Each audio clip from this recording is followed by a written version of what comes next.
on the computer for everyone else who wasn't able to make it. So welcome everybody to 2022, our first lead pilot meeting hosted by yours truly, the RPA. And to my screen right, it's like the Brady Bunch, is our chief check pilot and standardization officer, left, Jeff Linebaugh. And so we want to, yeah, okay, everybody, okay, fine. Everybody point on your screen to where Jeff is. See, it's all different directions. Some people it's left, some people it's right. Okay. Hilarious. Okay, and to me, he's right there. Okay, so I want to hand it off to Jeff. We're going to record it so that people who couldn't make it tonight will be able to watch it. So we're going to mute all. So you're all going to be muted. And then if you have a comment or a question, please just unmute yourself. And then afterwards, mute yourself back so we don't get all the background noise. With that, I think Jeff's going to talk to us a little bit about trends that we're seeing on the lead pilot arena at clinics, et cetera. Some of the responsibilities, some of the things that we're seeing, you know, kind of what's going well and what things we can continue to improve on. And certainly, even though we're all muted, we definitely want, and I know Jeff does want input from you on anything that you think is going to be important and help us to keep this continuing to be fun and safe. So with that, I'll hand it off to you and I'll mute myself, Jeff. This kind of reminds me, is everybody, I guess everybody's old enough to remember Hollywood Squares with the X's and O's. That's what it kind of feels like. It's pretty funny. Well, again, thank you very much for being here. We appreciate you showing up for this. Hope it's some good information for you. A big thanks for just being a lead, because being a lead in this organization, in any fast organization, boy, it's really the linchpin of the whole organization. Without the leads, we couldn't be doing it. We couldn't be doing our training. We couldn't be doing FPRs. We couldn't be recommending guys for check rides. So really, thank you very much. I think we've got a really great organization going right now. I've been working with some of the other signatories in the last couple of years, and it really makes me appreciate that the RPA is the place to be. We're doing it right. I think we're doing a really excellent job, and it's because of you guys. I really appreciate all the work that you're doing. So the idea for this meeting is to try and make your job easier, to try and look over some of the resources that are available to you as a lead pilot to make your job easier for you, and talk about some of the responsibilities that you have as a lead and help with that. Unfortunately, I hate to be the guy doing all the talking. And again, I really do want your inputs. The number of people makes it kind of cumbersome to do that. So it'll kind of be a lecture format, but please do speak up. Unmute yourself if you got a question or a comment. We'll try and keep things going. I'm trying to make this, especially for us guys on the East Coast, it's getting close to our bedtime, so we don't want this to carry on for too long. My goal is to try and cover everything in about an hour. So with that in mind, first thing I want to do is we're going to cover some updates, talk about some of the lead resources, talk about your responsibilities, trends, and a little bit of standardization stuff. And then of course, at the end, I want to open it up. As we promised, thank you very much for showing up. We're going to have a survey at the end of this lead meeting. We would like your inputs on whether it's helpful for you, what is good, what is bad. And as a thank you for submitting a survey at the end of the lead pilot meeting, we will throw your name in a hat for a couple of really cool prizes out of the RPA store. So keep that in mind, and we'll get the survey out to you so that you can have an opportunity to participate in that. So with that in mind, what do you have as resources to you as a lead pilot? And we've spent a fair amount of time over the winter months updating just about every resource that you've got available to you as leads. I'm going to just read off a little bit of a list, and then we'll go through them and in detail.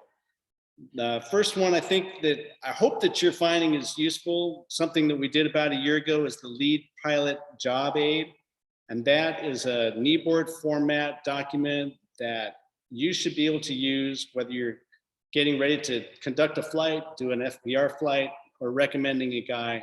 Your three big goal jobs as a lead pilot. So most of the information that you need is all there on a reference guide, a kneeboard format guide for you to be able to use.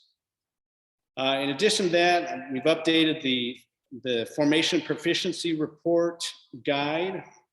We've updated a couple of things on that. So if you haven't downloaded that, then please do. By the way, all these documents are available on the website. If you go to the library and click on formation documents, all these documents are there.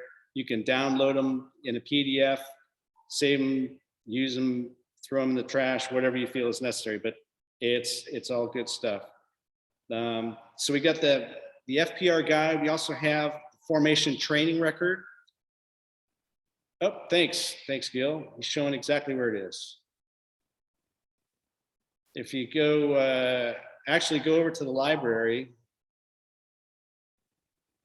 and these, there's a couple things on the formation. If you tab over to back to the, yeah, okay, so we're going to the document library. If you go over to the formation documents, then you'll see all these documents available to you that you can download and use. There's the job aid right there. Thanks for showing that, Gil. Right now, we do have one issue that needs to be fixed. So if you try and find the recommendation form on the website, there's a broken link. We'll get that fixed in the next couple of days. So if you want any of the documents that you need to do your job, the best thing to do is go to the library right now and download them there. So we've got the lead pilot job aid, we've got the FPR guide. The next one that I wanted to go through is the recommendation form. Recommendation form has changed a little bit, and along with that, the guide to it. We'll talk about that a little bit more in the future. What other resources do you have available to you to try and help you do your job? Well, I'd really encourage you to use your check pilots, your regional check pilots, as a resource. Anytime you've got any questions that come up, any training issues, any standardization issues, check pilots are the guys to talk to. So if you don't know who those guys are, you can go on the website again and find out who those guys are and use them as a resource. Another resource is moi. Don't hesitate to drop me a line anytime, just jefflinebaugh@gmail.com. My information is on the website. If you've got any kind of standardization issues, questions, I'm more than happy to try and help you with that. And it's not just me, just to let you know, we've got what we call a standardization advisory committee now that we've set up, which consists of 6 of our experienced check pilots. And that's a committee that we use to try and bounce ideas off of, new ways to improve things, to try and make sure that we're doing things in a standardized and safe way. So if you submit some ideas, I'm all for ideas for improvement. You know, we'll talk about those things amongst the standardization advisory committee and make recommendations to the leadership of the organization. One other thing that I wanted to mention to you that is coming is a new formation manual. Right now, we have the RPA manual that we use as our resource. There is a move started by Gil to try and get everybody in fast on the same page, which I think is going to be a huge help for us going forward. I'm sure everybody's seen that at formation clinics now, it's not just Yaks and CJs. We get a lot of RV guys, T6 guys show up. We get T28s, all sorts of different types of airplanes now from different organizations. I think part of that is because we do things so well that they want to see how we do it. Or maybe they've had a bad experience with another formation organization, and they want to have a good time, which I think we do a good job of doing too. But anyways, Gil is promoted with the T34 and NATA presidents to get everybody on the same page. And within FAST, those three organizations, RPA, NATA, and the T-34s, compose about 85% of the formation pilots within FAST. It's the great majority. Now there's 17 different FAST signatories that belong and abide by the FAST rules. But like I said, those three organizations compose the vast majority of the pilots within FAST. And because of that, Gil's idea, and I so totally supported, is to try and get at least the NATA, T-34, and the RPA guys all on the same page going forward. And where this is going is we're going to use our manual. We've been working on it for at least 6 months and using the RPA manual as a basis for an international FAST manual. This will, I think, be a huge help to try and get everybody on the same page. The way that the manual will be constructed is very similar to the way our manual is right now. The one difference that we'll see is that each signatory will have the opportunity to put an appendix on it so that they have any differences that they will be appended to the manual. The nice part about that is if you're going to go to a clinic and you know there's going to be a T-34, well, guess what? You can go to the T-34 appendix and study up on, you know, I got to lead T-34s. Well, okay, here's their operating speeds, here's their limitations, here's their reference lines. So you'll have that as a resource before you even show up to a clinic. And I think that'll be huge way of, you know, cross-training, cross-standardization within the organizations. I would say don't worry about, I'm sorry, go ahead. Sorry, Jeff. Gil, I really, really applaud you on that. I've been trying to get that done for so many years, and it's really great that you're doing that. That will help us all. Thank you very much. Yeah, I think this is really great. It's been a great opportunity. Gil and Smitty with the T-34s and Larry Lumpkin with NATA, they're talking all the time. It used to be everybody was siloed, egos prevailed, and you know, the Air Force way, the Navy way, the Marine. Well, no, it's not that way anymore. These three organizations, the three presidents, are talking all the time, and it's really great to push forward. So as far as the standardization issue goes, I think you can rest assured. I think Gil and I, we talked about probably 85% of the manual is RPA stuff going forward. So you're not going to see any significant changes in the way we do things in this new FAST manual. I think there's been doing this project has shown other organizations that they could have made some improvements along the way. And I think that the formation manual helped with that. So anyways, look for that. We hope to have that thing done by Oshkosh, which will be great. We've had several iterations and going back and forth. I think we're on the final lap of doing that. Jeff, quick one. Are you going to deal with cross cockpit issues? Because the manual right now is all for tandem airplanes. And I would suggest that somewhere in it, there should be some discussion about how to deal with the side-by-side airplanes.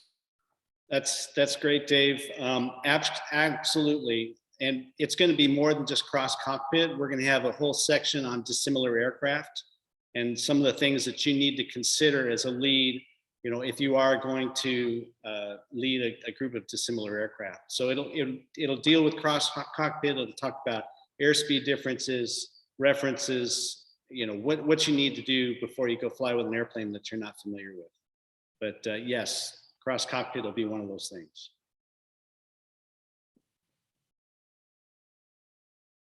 All righty, so we had a check pilot meeting last night.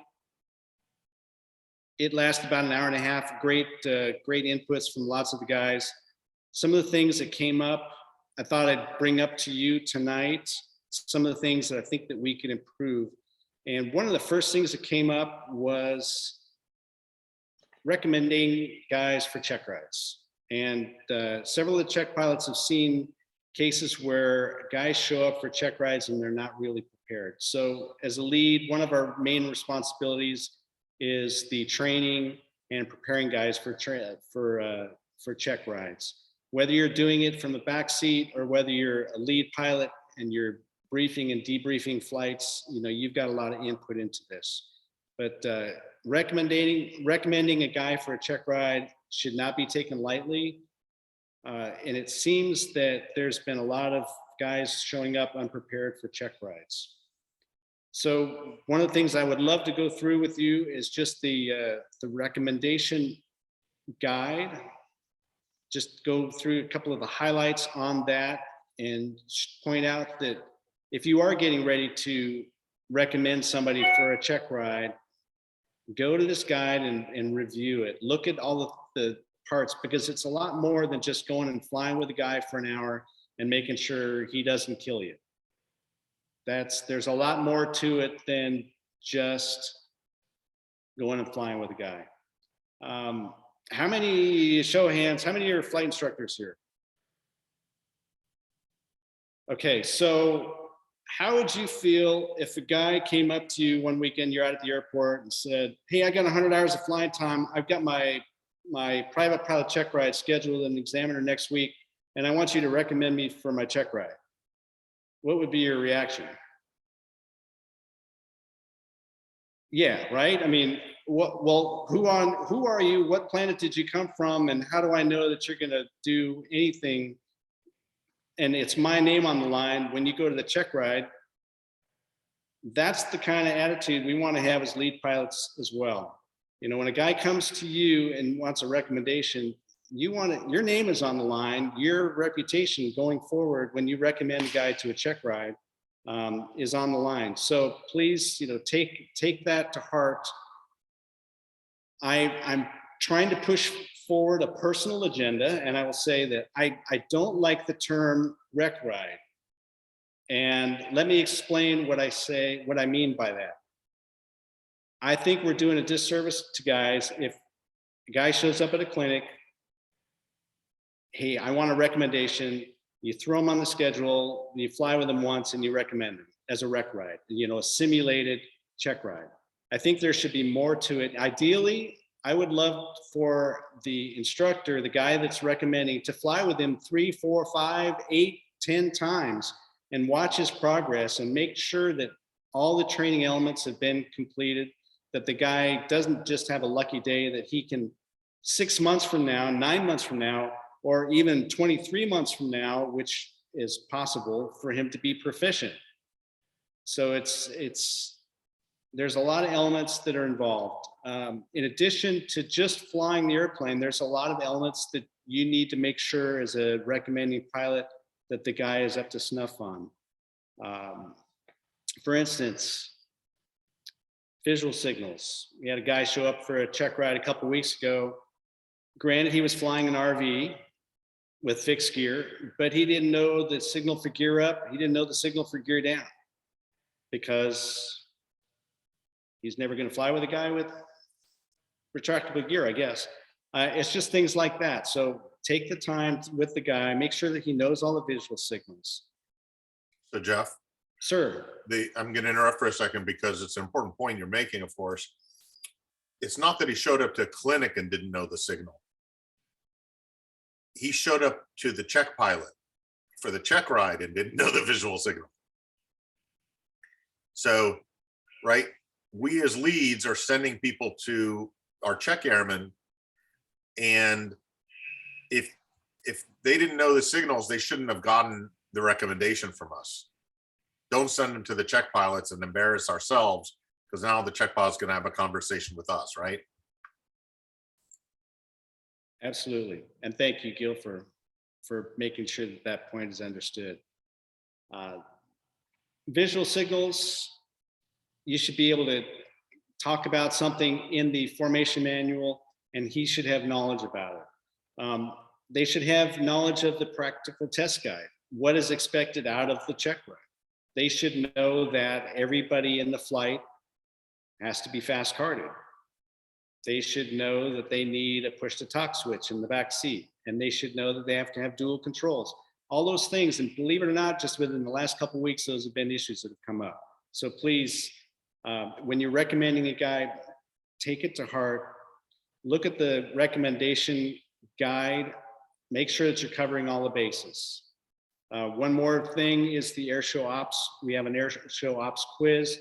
That's our way of demonstrating to the FAA that we made sure that all the fast carded pilots in our organization are at least familiar enough with the air show environment that they can operate. And that's why we're doing fast cards, is to operate in waivered airspace. Anyways, I kind of beat that hard, but that's a big thing. I think we could really do well by ourselves to try and improve. Yeah, Gil's pointing out that there's a bunch of requirements shown for prerequisites. Also, if you look at the form, it says required competencies. And guess what? That means that every single thing has to be checked off. So when you're doing this form, make sure that every single item on this form is covered. Does that mean it has to be done on one flight? Again, no. It could be done on 2 or 3 flights. It does not mean you have to do everything on that one particular flight, but you want to make sure that they're competent in each one of these maneuvers. And this is the minimum that we expect going forward. And if you look, we can actually list all the things required for the check ride. So, and one of the things I want to point out, because we get these check ride forms pretty often, and even one that I received yesterday, all this part wasn't completed. So this part was completed, but this wasn't. So how do we know that this wing candidate actually qualified unless you as the lead pilot ask them, determine it, and fill out this form?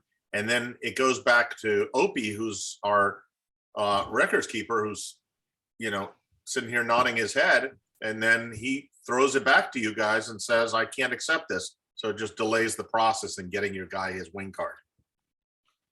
hey, Opie, what's the percentage of forms that come through that are correct the first time? Maybe 50%. And it's actually, from some check pilots, it's 100%, and from some it's like 0%. A lot of it's admin errors, you know, they forgot to check a box. Other ones, they either were negligent or didn't know that they needed to. And I'll send them back and get them fixed. There is a pressure at clinics, I will say, to get things done in the weekend, because it's hard to get a 4-shift together of 4 qualified guys, right? It should probably be the exception rather than the rule that you get a rec and a check at the same clinic. I'm not saying that should be a prohibition, but it's a red flag, let's just say. I remember when I did my, actually both my wing and my lead, I showed up at the clinic with my rec form already done. That streamlined things a lot. And I don't know if there were errors on the forms. I was just a noob, but yeah, there's a lot of errors on the forms, and some of them are functional and some of them are typographical, forgetting to check a box. I think OP's probably being a little generous on the 50% thing. Gil and I looked at all of these, and it is kind of a pain, because it's more work for OP, it's more work for the check pilots, more work. So if you can, just take the time to make sure that your guys are well prepared, that the forms filled out correctly. Why is this a big deal? Well, frankly, the check pilots are acting on the behalf of the FAA. I mean, we have a handshake with the FAA to maintain standards for formation pilots in waivered airspace. So that's why it's kind of a big deal. Hey, Jeff, Yes. just take that a little bit further. And this is a personal, I guess I'll tell on myself. So this was an FPR. It wasn't a check ride itself, but we had a gentleman that flew with us that everybody knew really well. Long story short, I signed him off on an FPR. He did everything really well. We sent it in. The gentleman gave us his this was a NATA deal, but he gave us his NATA number, his card number, and everything. We sent it in. only to find out he had not been a member in over 2 years. And that came back to me as, why in the world did you sign this guy off without checking his credentials? And I didn't think to check them because we knew the guy, and he wrote down his number. But again, as leads, and if we're recommending somebody, I don't have a problem asking somebody to show me their card anymore for that reason, because it puts our records keepers in a difficult place. And then the person who signed them off, now if he went and did a check ride after I recommended him, now we got 2 guys involved that we didn't check this guy's credentials to make sure he was even current anymore. If that had been at an air show and I was leading that flight, we could have had an even bigger issue. So just throwing that out there. I appreciate it. It's actually kind of funny because we had one of those today that came through, a check ride that occurred last weekend that where the guy wasn't an RPA member. So yeah, and the check pilots have every right to check pilot certificates and medicals. That's their purview. And that all said, it will get caught. It'll get tracked. When I go to enter for RPA anyway, when I go to enter the forms, I'm going to look for their RPA record. And if it's not there, obviously I'm not going to enter it. I can't, or I will get them to join or whatever that needs to happen.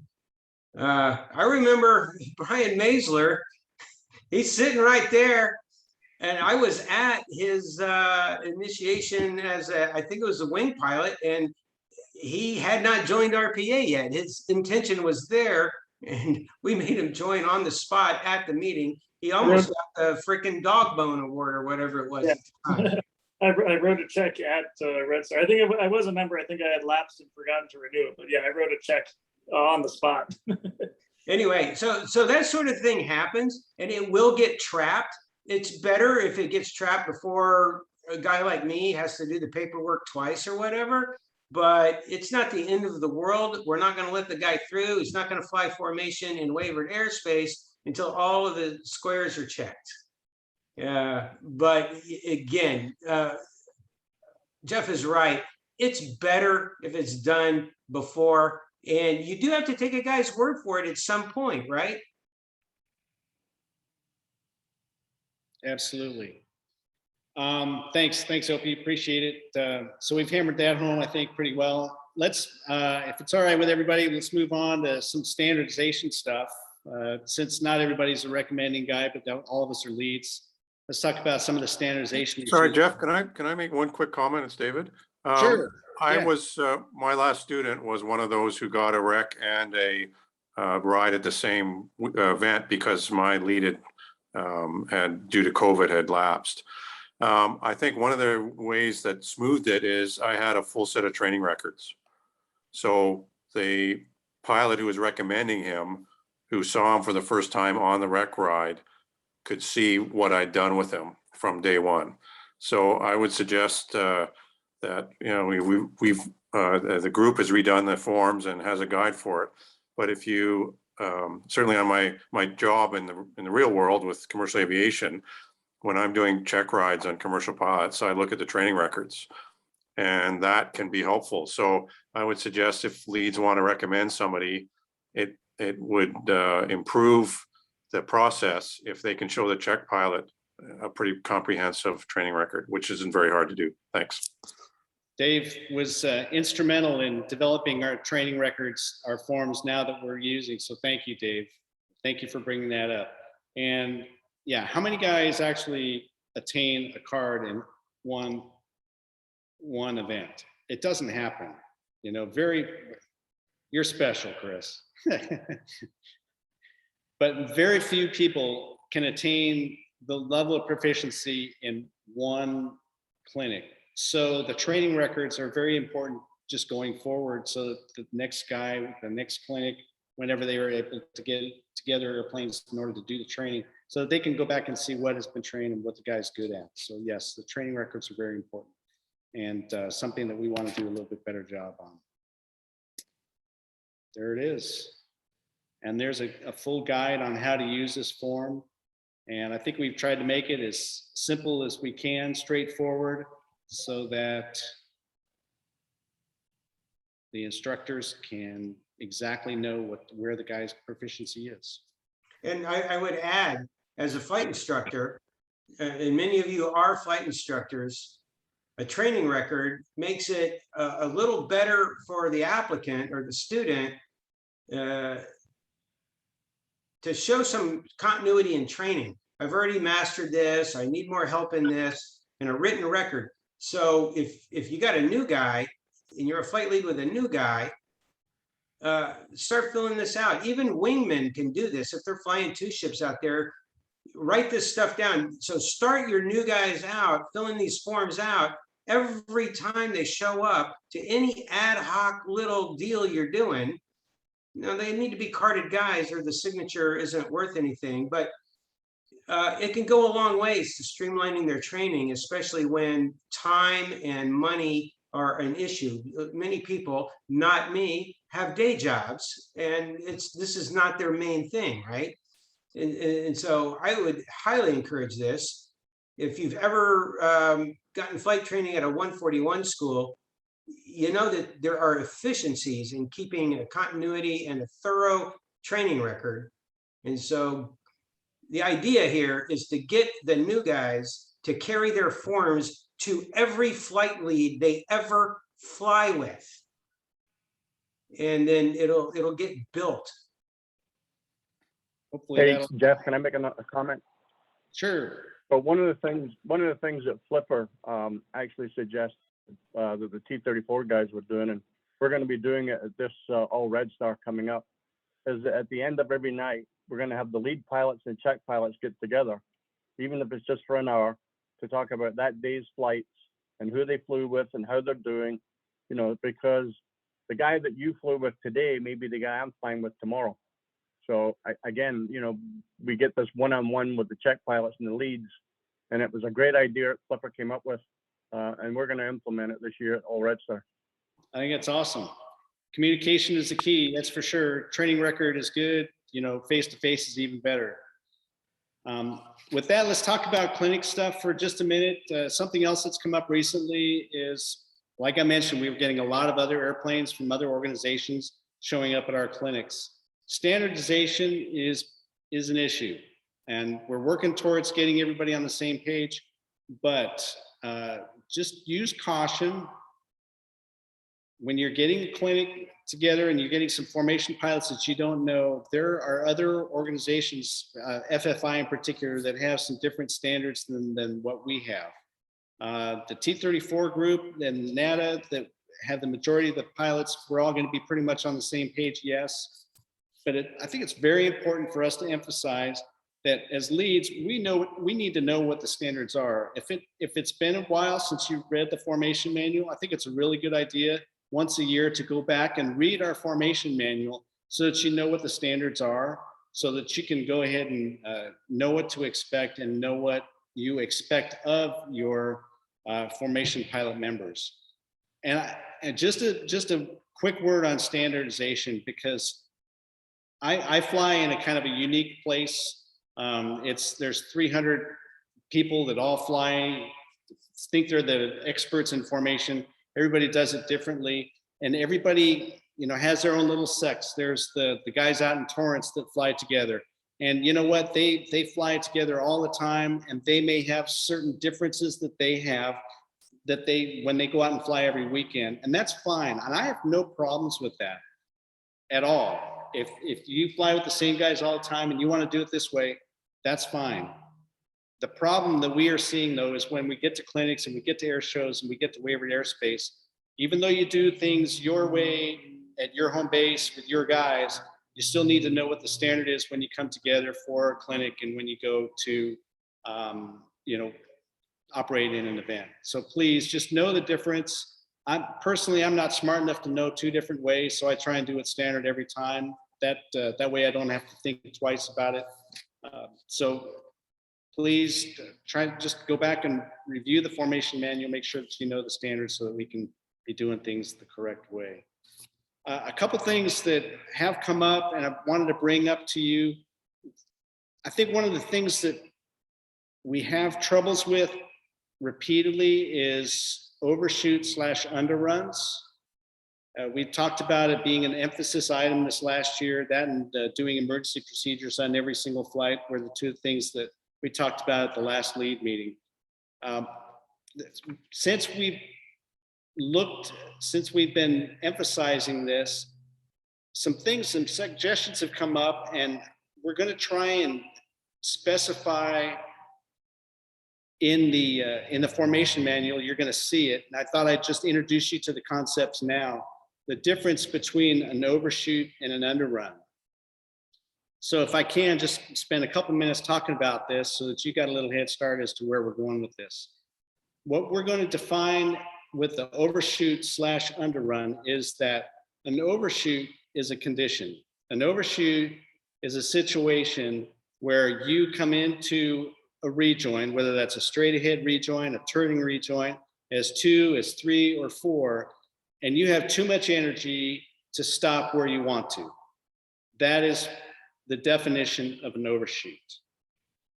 An underrun is a maneuver. So it is something that is used to correct an overshoot situation in one particular situation. And that's if you're number 2 in a turning rejoin and you have to overshoot, you have too much energy, you're going to have to do an underrun maneuver. So hopefully that distinction will help people to understand and be able to execute the maneuver. You can overshoot on a straight ahead rejoin. Are you going to do an underrun maneuver on a straight ahead rejoin? No, that doesn't make any sense at all. So the underrun really is only going to be used if you're in a turning rejoin as number 2. If you have too much energy, if you're going to overshoot as 3 or 4 in a turning rejoin, are you going to do an underrun maneuver? Well, it's sort of a normal rejoin, isn't it? So we're going to define it in terms of that, is that if you're overshooting as 3 or 4 and you have to go outside of your normal position, it's an overshoot and you'll call it out and you'll handle it. But it's not an underrun maneuver. Does that make sense to everybody? Any problems with that? I'm gonna have, That's where we're heading down the road for. I have to disagree with that, Jeff, because you can end up with a situation where you have 3 and 4 out there and 2 stagnates, or 3 stagnates and 4 has got too much closure on 3, and you need to get them out of the way. So as a lead, I think that you should have the opportunity to underrun anybody that you want to get them out of the way. 4, if he's got way too much closure and he started his rejoin from too far aft and he comes out to the bearing line too soon and ends up in front of the post, you may need to send him on an underrun as well, just because that is going to get him the correct procedure to get outside the turn. And whatever you would want to call it, it doesn't really matter, but you got to be able to get people to understand that if they have too much closure and they don't see it, then you as the lead have the opportunity to get them to the outside of the turn and get them out of the picture, because as you well know, this last RPA event, you can have some crazy stuff that happens, and then you get people that and it causes a fleur-de-lis. And as a lead, I want the opportunity or the ability to say 3 underrun and just get him out of the way. It may not be his fault, but I can get him out of the way, and then we don't have paint swapping. Okay, we can talk about that, and maybe best thing to do would be to talk about it offline, Peter. I totally respect what you're saying, and I understand what you're saying. Maybe we need to come up with a way of explaining that situation. From what I am understanding, you're saying is that 2 stagnated and 3 and 4 need to go somewhere, and in that case, an underrun would be what you would use as 3 and 4, even though 2 hasn't come on board yet. Is that what you're talking about? I'm saying that's a scenario that could possibly happen, because if 2 is stagnant out there and 3 does not recognize the closure on 2, then where is he going to go? He's not just going to go to he could go to the outside of the turn, but that technically is an underrun at that point, because he's not overshooting you. He's just got too much closure on 2. And it could be that 3 3 is going to slow down and stay in a position where he's flying formation off of 2 because he's stagnated. But then you got 4 that's coming in hard and fast. And what do you do with him at that point? So Yeah. Those are good points. And that's certainly something that maybe we need to address in the formation manual. I think that what you are coming up with is a good idea, but I think that it shouldn't just be reserved for 2. I think that anytime that you call underrun, it's going to be a number, and then who you want, it's like 2 underrun, 3 underrun, 4 underrun, whatever the case may be, and that should be available at any time to make the safe. I mean, the ultimate goal in this whole thing is for us not to swap paint. Absolutely. And Hey, Jeff. Yeah, I agree with that. And let me make one point. And there's a big danger about if 2 is stagnated and 3 goes to the outside of lead and 4 goes to the outside of lead, and then 2 has to underrun. That's a particularly precarious situation, and something that lead would definitely have to be on top of. And if necessary, breaking people out of the formation in order to prevent people from swapping paint. which is why I say that you should have the latitude to be able to use underrun for all of the members of the formation. Okay, and point understood, and we'll address that. Thank you. Hey, Jeff. Sir. Just to make a point what Peter's saying, when we had our incident down in Waycross many years ago, trust me, lead was screaming for 3 to do an underrun. It didn't work out well for him, but he was screaming the entire time for 3 to do an underrun. So Peter does, I think, have a valid point at this point. Okay, yeah, maybe we need to talk about the terminology, but the underrun, yeah, yes. I appreciate your guys' point, and we'll address that. Sorry, can I just add one quick comment to Jeff? Sure. This happens really fast. And so we can't, I don't think we can have a menu. Like we need a word that tells by number that lead is not, sees a dangerous situation developing. And so I'm 100% like underrun is the word. It doesn't matter which position you are. That's telling Buddy that his line is dangerous. And generally when your line is dangerous, you have to go to the outside of the circle, right? It doesn't matter where you start from. So that may just be pursuit with a little bit. But I think that if we start, I think there's a risk of overthinking this. And so I had one situation exactly like that. 3 was hugely acute. 2 was sucked, and 3 needed to go away because this was not going to work well. And so I called underrun, and he just leveled the wings and wound up, well to the outside, and it all worked out well. So anyway, I think this should be, I'm thinking of a forum where we maybe have a little bit of a email group or something to talk about it, but I share the concerns that were already raised.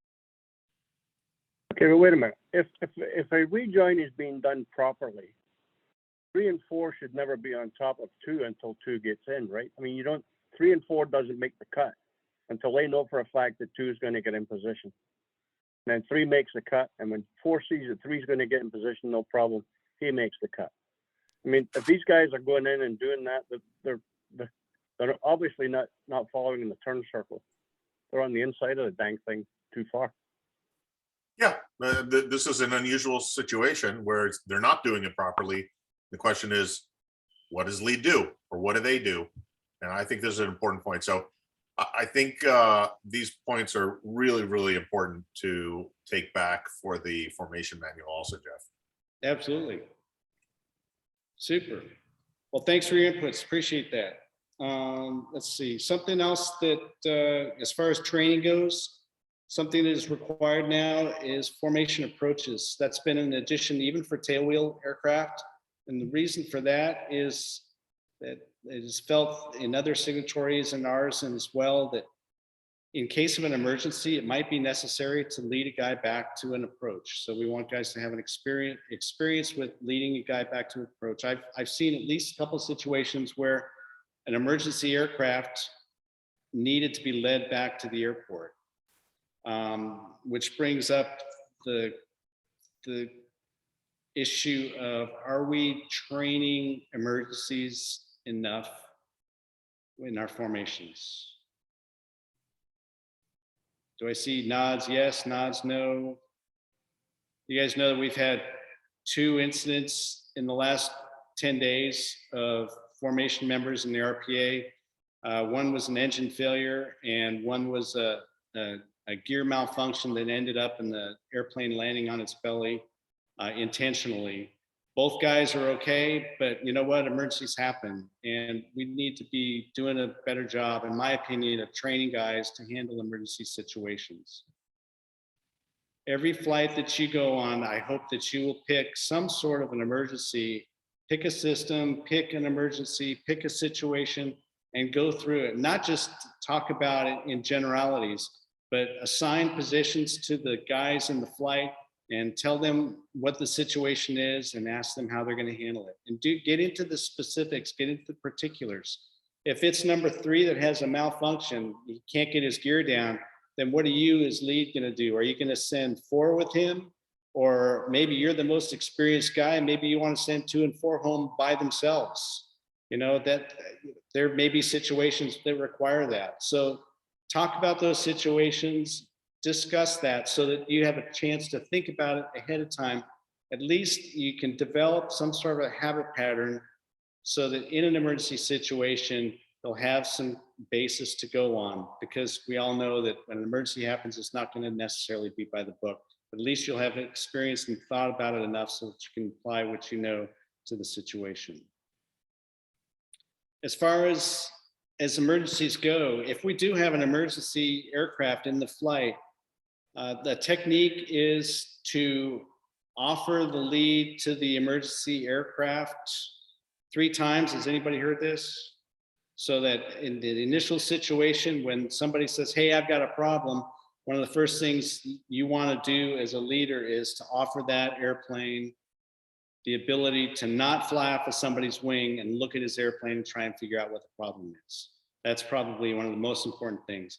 The second time is if he has taken the lead or he chooses not to take the lead, he wants to get directed towards someplace, as you want to offer him the lead when he's figured out what's gone on and he's handled his problem and he wants to go back to the airport.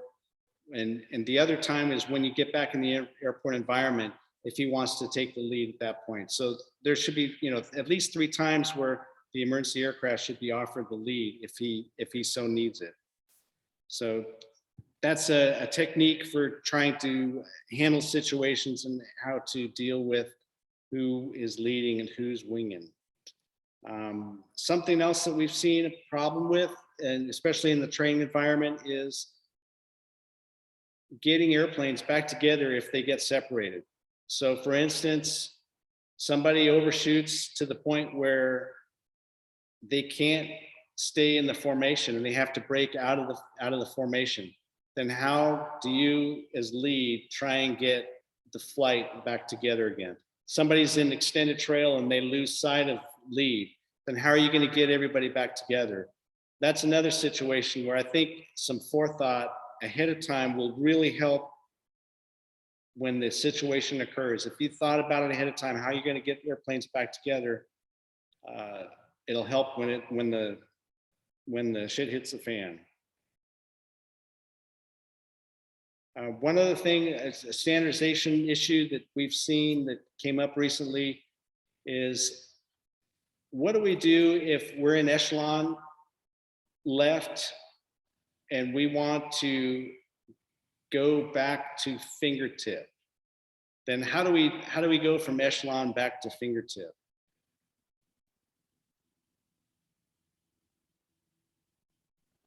I'll answer that. You There you send go. 2 Easiest to way the is other just side. I'm sorry. You send 2 to the other side. What about sending a 3 and 4 to the other side? Negative. How do you do that? Exactly. And that's something that's come up because it's not correct to send a double pump to 2 to expect him to double pump the guy to 3. Because Never gonna happen in a Mooney. Never gonna happen in a Cirrus. And it's never going to happen in any RPA airplane. Why is it in the book? The Why is it in standard the book? is that you always reconfigure back to formation to fingertip. So if you're all configuration changes are supposed to happen from fingertip. So if you're in echelon, you need to go back to fingertip, your original positions, before you do any other kind of configuration changes. You're not going to go from echelon to diamond without going to fingertip first. I see a timeout from Gil. Yeah, time out to recognize our sponsors. No, I'm kidding. So on that topic, it's confusing because the RPA manual doesn't address it properly, and we're actually working to fix it. And actually, Blade and I've had discussions on this, so we should take this offline. But I do want to just backtrack a little bit, with all due respect to our leader, Line Dog. So in the formation manual today, if you look at it, it does not show you in the chapter the double pump. But if you go to the back of the book and you look at the hand signals, it does give you the double pump from echelon, and it says that 2 will pass it. And that has actually been in the other signatories, and it will be back in the new formation manual. So you can go from a echelon strong left or strong right, give the double pump if you want, and that will be another signal that will be passed. So it's coming to a station near you if it stays in the book. So that's that is coming back, and it's funny because it goes back to an argument I had with Viper, who's on here, who I love to death. An argument he and I had on one of the first flights we ever did, where he did that to me, and I'm like, well, I don't think I'm supposed to go. And that's why 10 years later we're trying to get everybody same way, same day. So back to you. And I think just one more pile on for that is, I think it's somewhat contextual, right? Is if you're in a formation of 52s and you know the guys and you know their skill level, then a double pump to cross 3 and 4 is probably acceptable. And that's, if you're in dissimilar airplanes, I think it's on you to lead to know, hey, that's probably not a valid technique on this airplane, so I got to move 2 and then do that whole dance. So I think, and that's exactly Opie's point, and I totally concur. And one other point to make is that if you brief it ahead of time, I have no problems with it. We're talking about the standard versus, if the lead understands that the skill levels of his individual pilots and there's no danger, it's a safe evolution, that they brief it, then that's fine in my book. And I was going to agree with that completely if it's briefed, or you can use the radio. There you go. All right, how are we doing on time? We're 1 hour, so. Yep. The last issue, which is kind of a touchy issue that I wanted to talk about, was dissimilar aircraft, which we already talked a little bit about. But just going forward, and Gil, correct me if we have any issues with this, but going forward with dissimilar aircraft, the idea is for us to encourage people with any kind of aircraft to come to our formation clinic. However, we'll encourage them to go in back seats, make sure that they have their expectations managed so that they know that you can't show up with a PITS and expect to go receive formation training. High wing aircraft in particular will not be allowed to train at our formation clinics. However, it's up to the clinic organizers, the pilots, the instructors, and the check pilots to determine whether or not an airplane is suitable for instruction at one of our events. In any case, though, we do want to encourage people to participate, ride in back seats, watch and see what we do, and hopefully encourage them to purchase an airplane that might be more suitable for their formation training. How's that? All right, good deals. Are there any issues that you guys as leads have seen out there that you think we need to address and we need to talk about. I got one. It seems like all the other signatories and all the other FAST organizations are flying 45-degree lines. Are we going to continue to fly 30-degree lines? We will not change any of our reference lines at all. Okay, Hey, to that point, the last NATA clinic I was at, they are now teaching 30 degrees as well. So it was just however you wanted to brief it. So we actually flew a lot of 30s in the T6. okay. I'm Yeah, going to 30s. NATA clinic tomorrow, so we'll see. Yeah, NATA's working on standardization. I'll just put it that way. And I will say, Jeff, I think you were at that same clinic, the TVR clinic in October. There was a lot of questions when Lumpy was talking about some of the standardizations we're talking about here. He actually turned to myself and Casey and had us talk a little bit about how the RPA does it and why we do certain things certain ways, like rolling to the end of the runway and exiting before you pull your flaps up. That was a difference that NATA does. They'll do it while they're rolling, before they exit sometimes. And they had no idea or understanding that if we pull the flaps up and we have an air problem, now we don't have brakes. So once things are explained a little better, it kind of opens some eyes as well. But yeah, they gave us the option at the last NATA clinic to fly either 30 or 45. It was up to the lead pilots, and apparently that's going to be updated as well. There's a lot of things. And just FYI, I'm sorry, Viper, go ahead. always been 30 degrees. I'm sorry, what was that?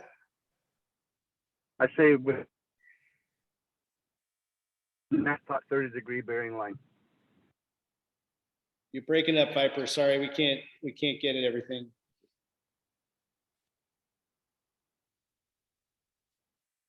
You may be gone. Anyways, so in doing this formation manual, this national formation manual, we have seen a lot of things that came up that other organizations look and see how we are doing it, and they go, wow, maybe we should be doing it that way. For instance, NATA has never even looked at airspeed in rejoins. It's just not something that they did. They always set a power setting, and nobody ever talked about rejoin airspeeds or anything like that. So I think that that's going to be something that, again, that will be a welcome change to the other organizations and they'll be on board with us, which is really nice. It recognizes again that we're the premier formation organization. So thanks. I see a hand, Dave. Kind of a pet peeve. I see a lot of really sucky radio calls. I think it's an area that could use some more emphasis, especially when things get busy and people do and like double clicks and rambling sentences and just generally poor comms that either don't tell you anything. I got hugely burned once when a guy gave a radio call that was basically misleading, and then he just bailed out of the formation just about out of gas. So I would suggest perhaps in the manual that area should be beefed up a bit, and I think it should be an event that leads should be getting on folks, right? It's who you are, what you're saying, execute. Yak flight, button 2, push. And if you say, well, anyway, I'm a bit of a radio Nazi in my other job, but I've seen enough now, although not a lot of clinic experience, to think, and with other signatories, to think that might be an area that would be worthy of a bit more emphasis. Thanks. You bet. Hey, Jeff, I got a question for you. Yes. Can you just refresh me on the discussion that we had, and maybe we can get opinions from here too? The discussion on Raven 1 flight or whatever. You remember what I was talking about? This goes to what Capo was just saying about whether lead calls himself his own number. And that's something that we got straightened out in the latest iteration of the formation manual. Okay, well, do you remember what the discussion specific about was? whether it's Viper 1 is the flight number or the position number. Mhm. And Viper 1 is the same thing as Viper lead. It's the same thing as lead. Okay. I'm glad that's been sorted out. Yeah. So for instance, when Viper wants to send everybody to a different frequency, he's not going to say Viper 1 go such and such. He's going to say Viper flight or Vipers go ... Okay, but that was in the books. I want to make sure that the leads are getting the right info. Absolutely. Absolutely. What else, guys? What are you seeing out there? Anything? I got one thing if you want to listen for a second. Thank you, Lo. Pete, whenever you were talking about underrun, overshoot, I think that a lead should have everything in his hip pocket that he needs. But I also would suggest to this group that whenever it becomes so dynamic and you start losing control, that knock it off would be a great option at that point so that you can gather the chicks together and figure out what you can do next.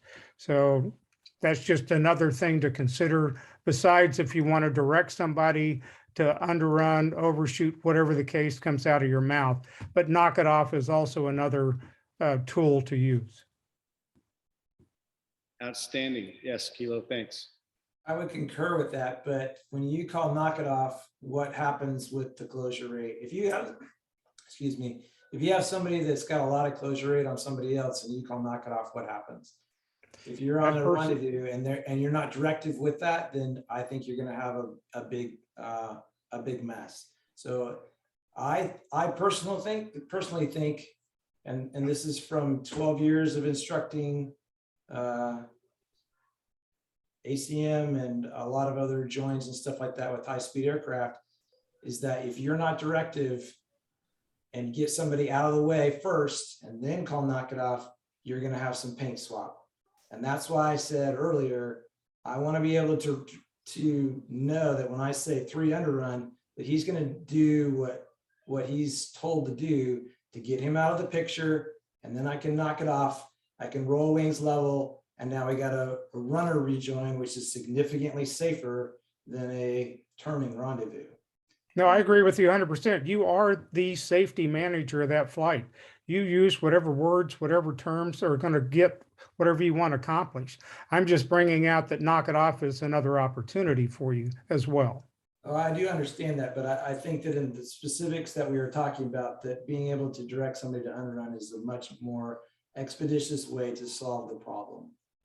Yeah, I concur from my background and perspective as well. There's a lot of situations in tests where knock it off is ambiguous as to what action is desired, especially if an action is desired quickly. So I'd always lead with what you want to happen first, then the knock it off second. And I'm gonna pile on that as well and say that I totally agree from my background that Pins is absolutely correct on that. Great inputs. Thank you guys very much. I was going to also bring up the question, you know, in the Navy, we joined to the outside. Number 2 joined to the outside, didn't stay to the inside. And part of that is just getting number 2 out of the way and allowing number 3 to have the ability to get to the outside expeditiously if something happens there too, and leaving the outside of the turn for 4. And there's some fuel savings with that potentially as well. I had a very long discussion with Postal about that at one point, but never brought it up again after that. So I'm not sure what discussions have actually happened with that, but you know, it is an option and something that could help solve this problem in some fashion. That's been something that's been thrown around for the 20 years that I've been involved in the FAST organization. And I can tell you that if you're a jet pilot, you betcha. You got smash, you got afterburners, you got plenty of power. When you're flying some of the airplanes that are involved in FAST, you're lucky to get enough smash to get out to 3, let alone 4, let alone a position, which would in essence be 5 on the outside of a turn for a rejoin. So that's the limitation on that. And it's recognized that, yes, that is the way the Navy does it, and they have particular reasons to do it. In our application, we've found over the years that it's just not quite feasible. No, I didn't mean 3 and 4 cross to the outside, just 2 alone, and 3 and 4 stay on the inside. So they own the inside, 2's out of the way. I guess we can talk about that offline. That'd be great. Sure. I mean, it's definitely a difference of technique, but it's not what we're teaching in the clinics. When we go down to Bones Fest, and there's Bones Fest guys on this call, you know, it's as briefed, and usually we're doing it the Navy way. Hey, Trash, are you Paul White? I am. Okay, it just says Trash. Nice to meet you, ECU. Right, sure. Welcome. So Jeff, Hey, Jeff, I think this is a good time for a comment I wanted to make is Gil brought up when we're at a clinic for RPA that we want to make sure everybody's flying what's in the book, meaning no showing off or coming in with a leading in flights that aren't coming in a normal overhead break. It's just not the right venue for that. You want to do that at your home airport or some other time. That's no problem doing it. Nobody's telling you can't do it. Just at RPA events or any fast event, and I say the same thing to the other signatories: is keep it clean, keep it a good example. It's not the time to show off, even if it is something that you do in an air show, unless it's specifically briefed to the people that might see it. Because when you see somebody come in a weird pop-up type of maneuver or something like that, it can be taken wrong by the people that see it, because they know that we're there for training and to be safe. And it could not be that way, because if I've got about 4 instances that I've seen people do it, and all 4 of them scared me because they either came close to hitting each other, they didn't do it as briefed, or whatever reason. But some of those special things, even Lima, they don't do certain maneuvers anymore because they find them to be dangerous. I'll get off my soapbox. Well, Lima proved them to be dangerous. But they do a lot of practicing and brief very well. So they still killed 2 guys with the pop-up maneuver. Right. So it's not something that FAST wants to endorse. Not at the clinic. And for those of you who don't, I'm sure everyone knows, but Postal is the head of FAST. So we report to him, and we appreciate him not only being head of FAST, but being on our calls with us. And being on report to me, we work together. I just do all the baloney with the FAA. And being the owner, he's coming back into the fray, so that's a great thing. Okay, cool. Chris, you got something quick? Yeah, it may be a good time to put this in there. So I think it's a good illustration of what's going on. You're asking things that we're seeing out in the field. This whole rejoin discussion about 3 and 4 and where to send them, all those things. So I did, and some of you guys are on Facebook, but I did kind of an informal poll and said, you're 3 and 2 stagnates, where do you go? Or you're 4, 2 stagnates, where do you go? And even our instructors, our lead pilots, we get so many different answers to that question. And there are different scenarios, different things you can do, but the book is silent to a degree. Same scenario with 3 and 4 are on a element rejoin off initial takeoff with lead and 2. And as 4, you feel like 3 has forgotten to switch you over. So he's pushing you into the flight. Do you just automatically switch, or do you call on the radio? What do you do? And there's as many answers to that from our lead pilots as there are lead pilots, instead of a standardization. And Jeff, I think you and I have talked about it maybe in the past. I know Gil and I have talked about it. What is the procedure? And there is a procedure, but we don't teach it. So we wind up in scenarios like Pins is talking about. I got 3 coming in with way too much smash. I need to get him out of the way. And as another gentleman mentioned, he shouldn't be coming in with that much smash. It's all gone to hell at that point if he's overtaken 2. But that's what I see out in the field, so to speak, when I ask this question. 2 stagnated and you're 3 or 4, where do you go? As 4, you're on the inside of the turn. You can't keep it in there because you're running out of speed. Where do you go? Go into trail of 3. It's a safe position. Lead can still see you.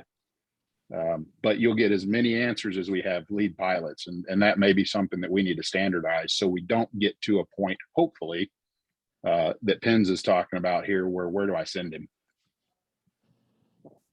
All right, good inputs. And, you know, in the formation manual, maybe we need to have a little bit of a discussion about not only the way to do it, but way to fix it when it's not done correctly. So that's good. Thanks. All right. Well, we're at an hour and 15 minutes. I was trying to keep it to about an hour, getting late out here on the East Coast. Anybody got anything, last minute things before we close it up? Well, again, I really appreciate you guys being here.